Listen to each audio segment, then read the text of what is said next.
and definitely this topic is considered under general physiology as well as for cardiovascular system, right? So I'll do a recap on body fluid distribution, right? Body fluid distribution. Okay, so by now I guess all of you have a little bit of knowledge how body fluid is distributed or total body water is distributed in our body, right? Okay. Okay, so first of all, tell me how much of body water is there in a human body? Okay, 60% of the body weight is total body fluid, right? 60% of the body weight. So let us consider a human being of 70 kilogram, right? So how much will be the total body water? Yes, 42 liters, right? So 42 liters is the total body water, 42 liters. Okay. It is actually 70 kg, so you will get 42 kgs, right? 42 kgs of water. Okay. So if you consider my body weight is 70 kg, so 70 kg, so 60% of 70 kg, that comes to 42 kgs is the total body water, right? Clear? Okay. Now,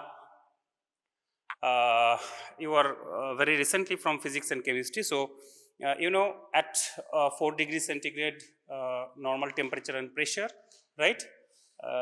Total 1 kg of water can be considered as 1 liter of water, right? Okay, but our body temperature is around 37 degrees centigrade, right?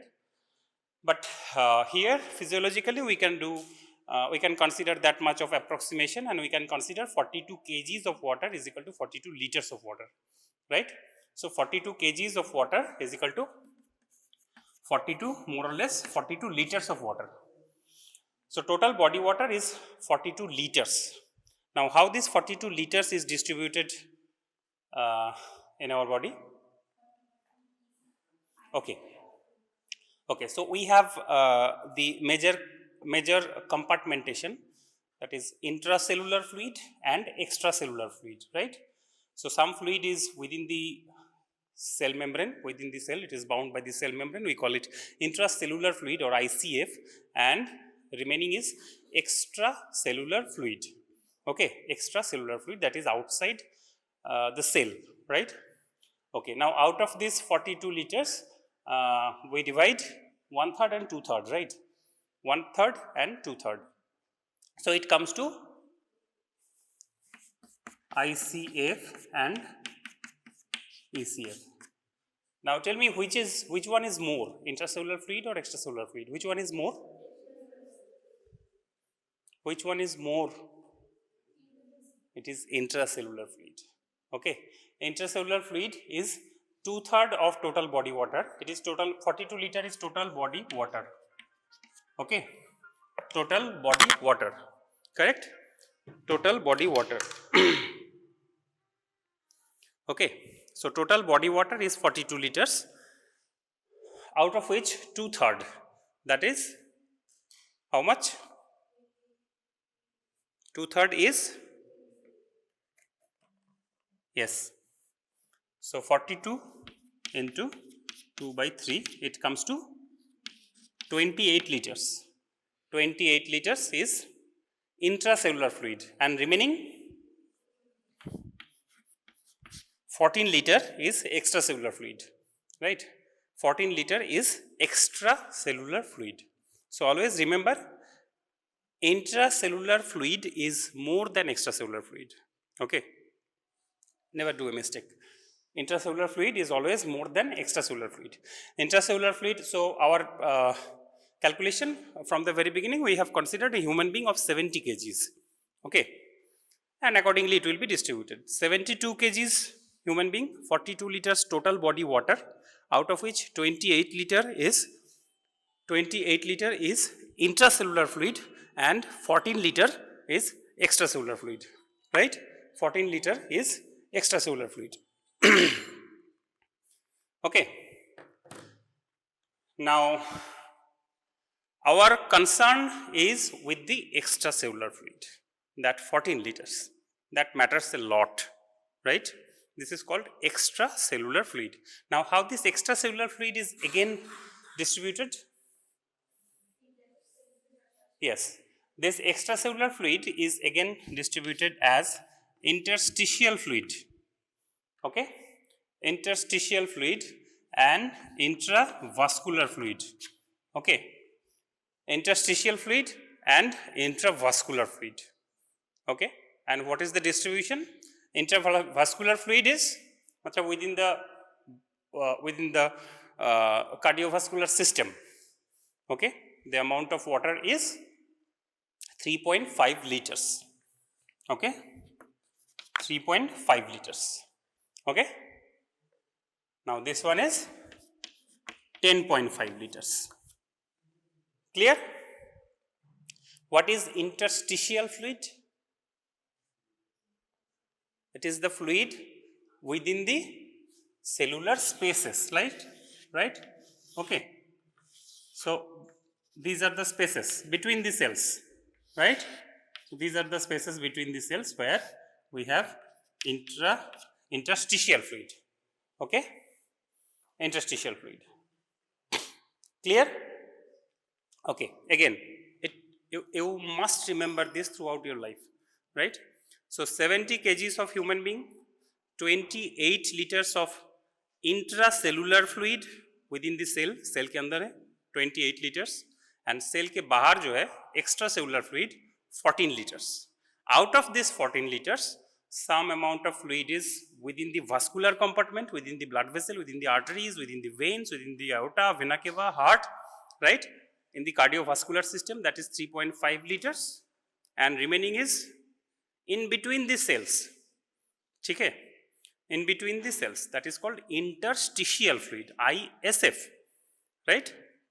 Okay, ISF is 10.5 liters, and within the vascular compartment is 3.5 liters. This is the distribution of water, right? Okay. Now remember, this intravascular fluid and interstitial fluid, they are exchangeable, right? These two fluid compartment is exchangeable, and that maintains the total extracellular fluid 14 liter as constant, right? Now let us give you some clinical example. Say for example, a case of dehydration. It may be a blood loss, it may be vomiting, it may be diarrhea, it may be excessive sweating, right? So by now you know the total body fluid distribution. Now tell me, if a person is undergoing diarrhea or severe vomiting, okay, so the patient is losing volume, right? The patient is losing volume. From which compartment? If I ask you, from which compartment the patient is losing volume? Anyone? ECF. Okay. And say for example, it is a road traffic accident and the patient is losing blood. From which compartment the patient is losing? Again, ECF. Okay, basically the intravascular compartment, right? Intravascular compartment. So whatever be the nature of fluid loss, it may be excessive sweating, it may be excessive sweating, it may be diarrhea, it may be vomiting. So everywhere patient is losing volume from extracellular fluid. So that 14 liters. So that 14 liters matters a lot to us, right? For treating a patient of dehydration, treating a patient of hypovolemic shock, this 14 liter is of our consideration, right? Okay. Now why this 14 liter is so much important? Let me give you an example, right? So The major point that you need to remember is your mean arterial blood pressure. What is your mean arterial blood pressure? Anybody? How to calculate mean arterial blood pressure, or MABP? MBP, mean arterial pressure. Formula? What is the formula of mean arterial blood pressure? Nobody? Systolic pressure, diastolic pressure, pulse pressure, any idea? What is this? This is 10 plus 2 knowledge. What is pulse pressure? Okay, so how much is your systolic pressure? Yes, 120 mmHg. How much is your diastolic pressure? 80 mmHg. This is not fixed, it may vary anyway, so it is a fixed value. So standard value. So 120 is your systolic pressure, 80 is your diastolic pressure. So what is pulse pressure? Pulse pressure is simply the difference between systolic pressure and diastolic pressure. It is 40 millimeter of mercury, right? 40 millimeter of mercury is your pulse pressure, right? Okay, now what is mean arterial pressure? Okay, what is mean arterial pressure? Systolic pressure is the maximum pressure when your left ventricle is contracting, right? And diastolic pressure is the minimum pressure during the diastole when your left ventricle is relaxing, right? Okay, so this is your LV, right? This is your LV and this is aorta, correct? So let us assume you are putting a manometer over here and connecting it with a manometer. If you are inserting a cannula, right? Inserting a cannula into the aorta and you are recording here. So what will you get? 120/80. So your pressure will fluctuate 120/80, 120/80, right? In this way it will fluctuate, correct? Okay, during systole 120, during diastole 80. It will fluctuate like this. If you put a cannula inside your aorta and connect it to a manometer, okay, pressure measuring device, correct? Okay, now if you move more peripherally from the aorta to axillary artery, subclavian artery, axillary artery, brachial artery, more peripheral, radial artery, then the digital artery, okay. If you move more peripherally, this fluctuation 120/80, this fluctuation will reduce, right? And it will come into a straight line and it will maintain a mean pressure peripherally, okay, the average pressure, okay, and that is maintained throughout the cardiac cycle. Getting my point? Okay, if you insert a cannula here into the aorta, you will get 120/80, the big fluctuation. You move more peripherally from the aorta, right? You move more peripherally from the aorta, the subclavian artery, the axillary artery, brachial artery, radial artery, right? If you move more peripherally, what will happen? This fluctuation will reduce, okay? Fluctuation will gradually reduce and come to a mean value, okay? This is called the mean arterial pressure, right? Mean arterial pressure. And why mean arterial pressure is important to us, and what is the value of mean arterial pressure? Okay, what is the value of mean arterial pressure? What should be the value of mean arterial pressure? It is the, yes, 100 mm of Hg. How do you calculate? Okay, so you are doing just the average of 120/80 and dividing it by 2, right? This is the average pressure, mean arterial pressure, but exactly it is not correct. Why? Why it is not correct? How much is the duration of cardiac cycle? Yes, 0.8 second. 0.8 second is the duration of cardiac cycle. So I'm putting everything in normal value, right? Okay, it's not always 0.8 second. Okay, so 0.8 second is the duration of cardiac cycle. Now, if we consider the ventricle, how much will be the systole and how much will be the diastole? Out of 0.8 second? Yes, 0.3 second is systole, okay? 0.3 second is systole and 0.5 second is diastole, right? 0.3 second and 0.5 second.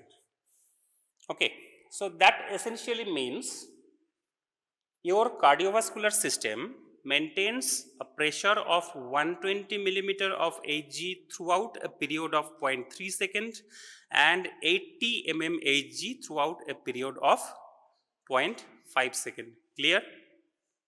So you cannot do this thing 120 plus 80 by 2. Okay, अगर ऐसा होता कि systole 0.4, diastole 0.4 equal, then your calculation would have been correct, right? যদি systole 0.4 second होतो, diastole 0.4 second होतो, then mean arterial pressure would have been 120 plus 80 by 2. But as because the durations are different for systole and diastole, you see systole is 0.3 second and diastole is 0.5 second. So there is greater influence of diastole in the mean arterial pressure, right? Greater influence of diastole on the mean arterial pressure. Clear? Okay.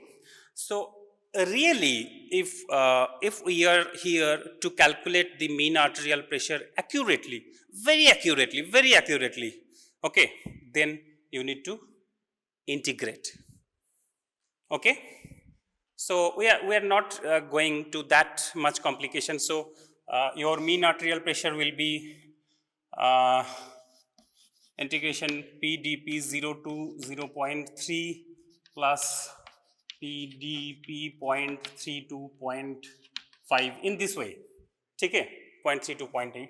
In this way, you need to integrate to calculate the exact mean arterial pressure. But we will not go towards that much complication, as you can see that the bigger influence of diastole and less influence of systole, okay, because diastole is 0.5 and systole is 0.3, right? So it is 1/3 of systolic blood pressure plus 2/3 of diastolic blood pressure. Okay, 1/3 of systolic blood pressure and 2/3 of diastolic blood pressure. If you simplify this, it will come to diastolic blood pressure plus 1/3 of pulse pressure. Okay, diastolic blood pressure plus 1/3 of pulse pressure. Okay, so it will be diastolic blood pressure is 80 and 1/3 of pulse pressure. How much is the pulse pressure? 40. Clear? So it will be 80 plus 1/3 into 40. It will come to 93.3 millimeter of Hg. Clear, everyone? Again, you can calculate in this way: 1/3 of systolic blood pressure, matlab 1/3 into 120 plus 2/3 into 80. It will again come to this 93.3. Clear? So in mean arterial pressure, right? In calculating mean arterial pressure, there is greater influence of diastole, that is the 80 millimeter of mercury. Greater influence of this. This is why it is less than 100. Okay, this is why it is less than 100. The effect of 80 mm Hg is more. So it is, the value is towards 80, not towards 120. Clear? So remember, the value of mean arterial blood pressure is diastolic pressure plus 1/3 of pulse pressure, or you can remember 1/3 of systolic blood pressure and 2/3 of diastolic blood pressure. That means in calculating mean arterial blood pressure, the effect of systolic blood pressure is 1/3 and effect of diastolic blood pressure is 2/3. Okay, clear? So this is simply to calculate mean arterial pressure. Now, why this mean arterial blood pressure is so important to us? Why do we need to calculate mean arterial blood pressure, and why it is essential to monitor mean arterial pressure in a patient of body fluid disturbances? Okay, either fluid deficit or fluid overload, right? So always you are in a ICU setting or in ward, always you need to calculate the patient's mean arterial blood pressure. So why this is important to us? Why mean arterial blood pressure is important to us? Because this pressure head, mean arterial blood pressure, this pressure is important or essential for your tissue perfusion. What is tissue perfusion? What is tissue perfusion? Simply, it is the convective movement of blood to and from an organ, right? Convective movement means movement of mass, right? Blood movement, okay? Convective movement of blood to and from an organ, okay? एक organ में blood supply हो रहा है and उसको perfuse करके फिर blood return आ रहा है, right? So blood is going to an organ, coming back to that organ, okay? Okay, so this is perfusion, okay? So your heart is pumping and maintaining a mean arterial pressure, and that mean arterial pressure is the pressure head that is essential, that is required to maintain tissue perfusion. कोई भी organ ले लो आप, ठीक है? Your liver is getting blood and blood is coming back from liver. Okay, your lung is getting blood and blood is again coming back from lung. Okay, blood is reaching kidney and coming back from kidney. Okay, so उस organ में जाके उसको perfuse करके फिर वापस आ रहा है, right? It is supplying all the essential nutrients, oxygen, micronutrients, everything is being supplied to the organ, and then blood is coming back to the venous circulation. This is perfusion, and this perfusion is happening only because of your mean arterial blood pressure. Okay, so you need to have adequate mean arterial pressure to perfuse all your organs, including brain, right? Once there is less tissue perfusion, the organ will suffer hypoxia. What is hypoxia? Reduced oxygen tension at tissue level. Okay, there is two different type of terms. One is hypoxia and another is hypoxemia. Okay, so hypoxia is reduced oxygen tension at tissue level, right? And what is hypoxemia? Hypoxemia is decreased partial pressure of oxygen in arterial blood. Okay, decreased partial pressure of oxygen in arterial blood is called hypoxemia, right? And hypoxia is reduced oxygen tension at tissue level, right? So once you have reduced mean arterial blood pressure, your organs will suffer from hypoxia. Correct? যদি mean arterial blood pressure কমে যায় তাহলে organs গুলো perfusion হবে না, adequate oxygen পাবে না. Clear? Your organs will suffer hypoxia. Okay? And you know brain cannot tolerate hypoxia for a long time, right? Okay. So anyway, coming back to the situation. So the major determinant of mean arterial blood pressure, the major determinant, right? So by now, এখনো পর্যন্ত যা concept তৈরি হলো, what are the factors that determines mean arterial blood pressure? Tell me, what are the factors that determine mean arterial blood pressure? Yes, systolic blood pressure and diastolic blood pressure, because essentially mean arterial blood pressure is a function of systolic blood pressure and diastolic blood pressure. Okay, because the formula is simply 1/3 of systolic blood pressure plus 2/3 of diastolic blood pressure. So that means it depends on your systolic blood pressure and diastolic blood pressure. But before that, okay, before its dependency on systolic blood pressure and diastolic blood pressure, the major determinant of mean arterial blood pressure is your extracellular fluid volume, that 14 liter. Okay. So once you have reduced extracellular fluid volume, mean arterial blood pressure should fall, right? So any case of low volume or hypovolemia, any case of low volume or hypovolemia like dehydration, shock, diarrhea, vomiting, blood loss, right? All these cases are associated with reduced mean arterial blood pressure. This is the problem, right? And this is why mean arterial blood pressure is so important to us. So whenever you are treating a patient of low volume means this 14 liter, okay? This 14 liter is going down, 13 liter, 12 liter, 11 liter, 10 liter. Gradually this fluid is getting decreased, right? So mean arterial pressure is supposed to fall, right? Now I told at the very beginning that this extracellular fluid volume, ECFV, it is the combination of interstitial fluid and intravascular fluid, right? So 10.5 and 3.5.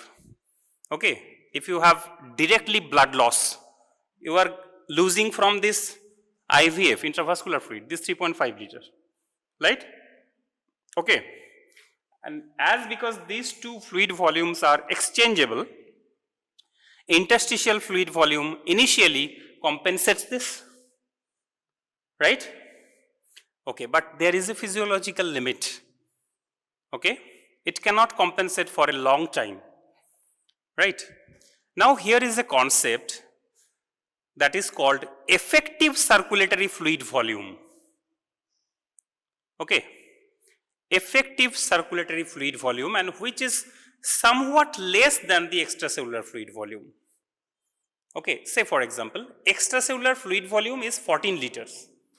Okay, now effective circulatory fluid volume is somewhat less than the extracellular fluid volume.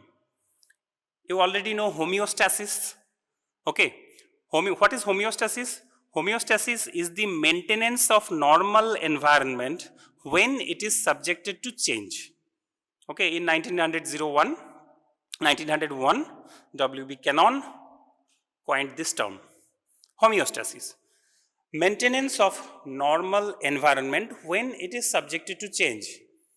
Okay, so mean arterial blood pressure is such a parameter when it is disturbed, when it is either decreased or increased. Your body has got some inherent mechanism that tries to restore mean arterial blood pressure towards the normal value. Okay? In our calculation, how much was the mean arterial blood pressure? 93.3 millimeter of mercury.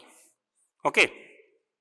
Although there is no fixed value, here there is a range of mean arterial blood pressure, right? So whenever mean arterial blood pressure falls below a limit, your body automatically tries to maintain mean arterial blood pressure to a specific, to this normal value, right? Say for example, mean arterial blood pressure is 60 millimeter of mercury, 60, which is quite low, right? 60 millimeter of mercury. So your body will try to restore mean arterial blood pressure by activating some neuronal reflexes. Okay, and these reflexes are called baroreceptor reflex. There are two types of baroreceptor reflex, high pressure baroreceptor reflex and low pressure baroreceptor reflex. We will discuss baroreceptor reflex in subsequent classes, right, in the course of time. It is a neuronal reflex that tries to maintain your mean arterial blood pressure, right? Whenever there is fluid loss in terms of blood loss, in terms of diarrhea, dehydration or vomiting, so your extracellular fluid volume is decreased. Now when your extracellular fluid volume is decreased, your mean arterial pressure is also decreased, right? Mean arterial pressure is also decreased, okay? Now your body activates some neuronal reflex like baroreceptor reflex. High pressure baroreceptor reflex acts in seconds, right? So it tries to maintain your mean arterial blood pressure so that your perfusion is normal, right? ऐसा नहीं होता कि 500 litre blood loss हो गया, ठीक है, 500 liters of blood loss due to a road traffic accident and the person gets unconscious, ठीक है, initially नहीं होता है because your body tries to compensate, okay. So what do you expect? Whenever there is a blood loss, mean arterial blood pressure should fall, right? Mean arterial blood pressure should fall, and if there is fall in mean arterial blood pressure, tissue perfusion will be less. Now if there is low perfusion in your brain, the patient will become unconscious, right? But initially ये नहीं होता है because of the activation of this neuronal reflex, baroreceptor reflex, that restores your mean arterial blood pressure towards the normal value, right? This is the thing, okay. Now another thing is, which I was telling, effective circulatory fluid volume, okay, which is slightly less than the extracellular fluid volume of 14 liter. Say for example, if extracellular fluid volume is 14 liters and effective circulatory fluid volume is around 13 liters or 13.5 liters, okay. So what is this effective circulatory fluid volume? Actually effective circulatory fluid volume, it is within the extracellular fluid volume. It is there within this 14 liters, right? Let me give you an example.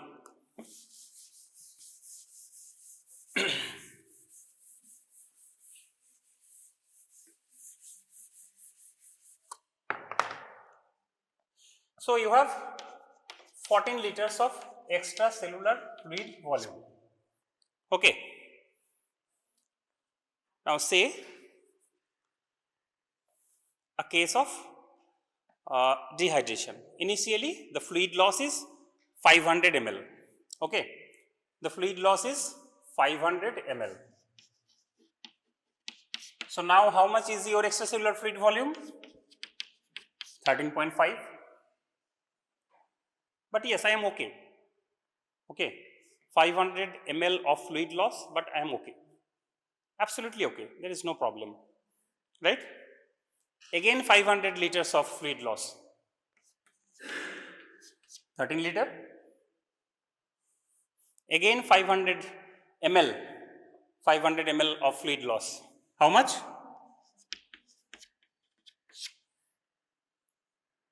Now I am having some symptoms, okay, maybe dizziness, maybe disorientation, right? These sorts of symptoms I am having, right? So what does that mean? It means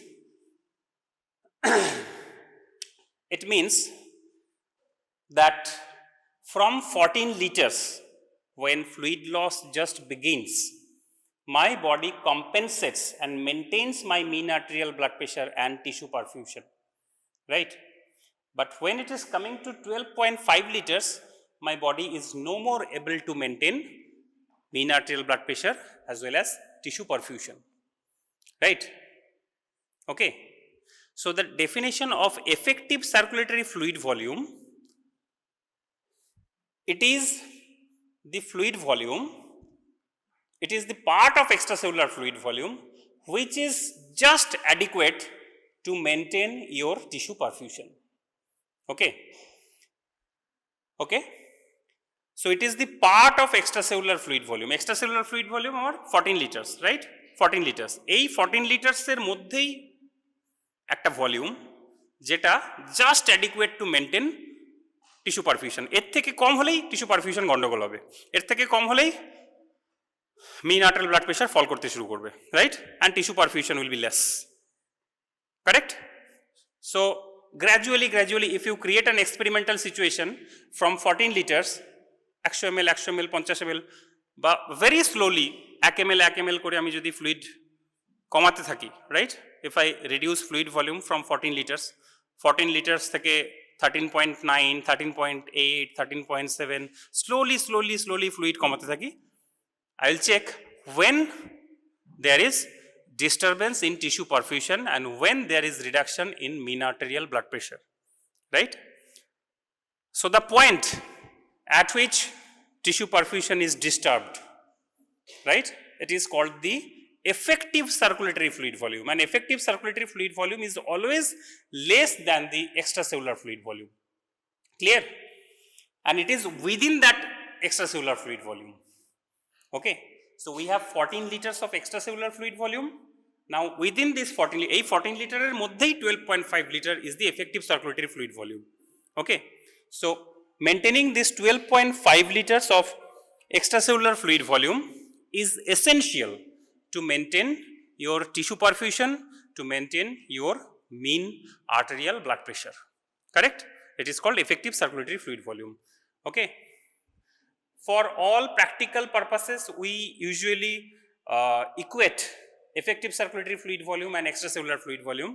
But remember, there is a little difference. Effective circulatory fluid volume is the part of extracellular fluid volume which is just essential to maintain tissue perfusion. Clear? Okay.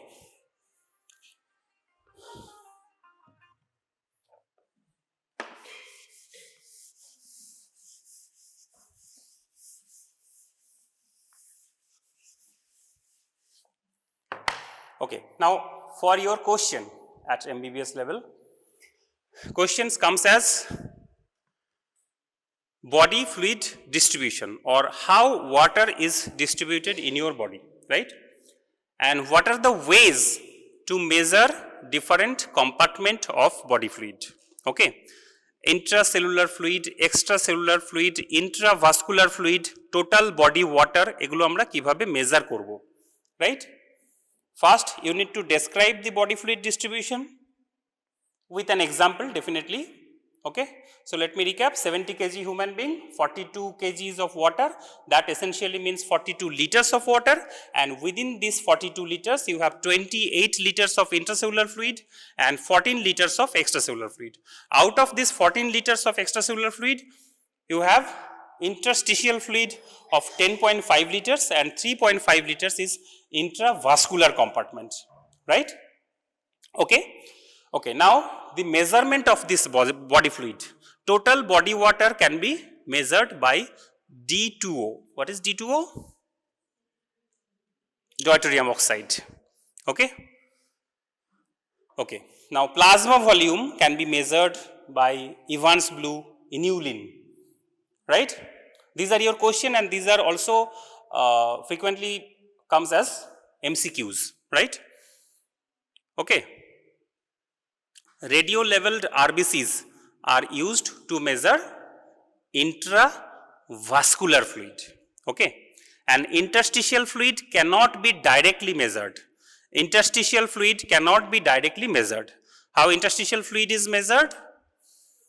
Yes, interstitial fluid is measured as extracellular fluid volume minus intravascular fluid volume.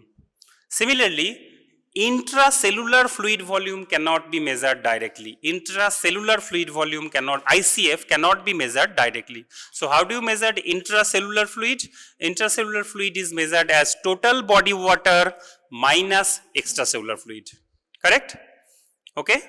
So from today's class, must know things are body fluid distribution, how to measure each compartment, okay, definition and formula of mean arterial blood pressure and what is the significance of mean arterial blood pressure, right?